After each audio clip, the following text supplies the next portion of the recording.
സങ്കീർത്തനം 30. കൃതജ്ഞതാഗാനം. കർത്താവെ, ഞാൻ അങ്ങയെ പാടിപ്പുകഴ്ത്തും. അവിടുന്ന് എന്നെ രക്ഷിച്ചു. എൻ്റെ ശത്രു എൻ്റെ മേൽ വിജയം ആഘോഷിക്കാനിടയാക്കിയില്ല. എൻ്റെ ദൈവമായ കർത്താവെ, ഞാൻ അങ്ങയോട് നിലവിളിച്ചപേക്ഷിച്ചു. അവിടുന്ന് എന്നെ സുഖപ്പെടുത്തുകയും ചെയ്തു. കർത്താവെ, അവിടുന്ന് എന്നെ പാതാളത്തിൽ നിന്ന് കരകയറ്റി.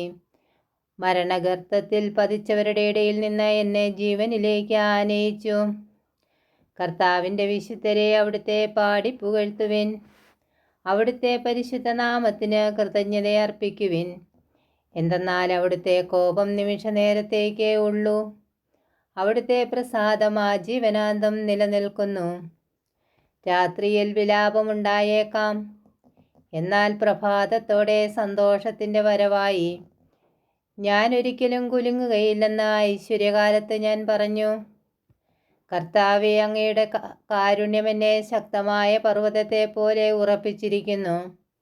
അങ്ങ് മുഖം മറച്ചപ്പോൾ ഞാൻ പരിഭ്രമിച്ചു പോയി. കർത്താവെ, അങ്ങയോട് ഞാൻ നിലവിളിച്ചു. ഞാൻ കർത്താവിനോട് യാചിച്ചു. ഞാൻ പാതാളത്തിൽ പതിച്ചാൽ എൻ്റെ മരണം കൊണ്ട് എന്തു ഫലം? ധൂളി അങ്ങയെ വാഴ്ത്തുമോ? അത് അങ്ങയുടെ വിശ്വസ്തതയെ പ്രഘോഷിക്കുമോ? കർത്താവെ, എൻ്റെ യാചന കേട്ട് എന്നോട് കരുണ തോന്നണമേ. കർത്താവെ, അവിടുന്ന് എന്നെ സഹായിക്കണമേ. അവിടുന്ന് എൻ്റെ വിലാപത്തെ ആനന്ദ നൃത്തമാക്കി മാറ്റി. അവിടുന്ന് എന്നെ ചാക്കുവസ്ത്രമഴിച്ച് ആനന്ദമണിയിച്ചു.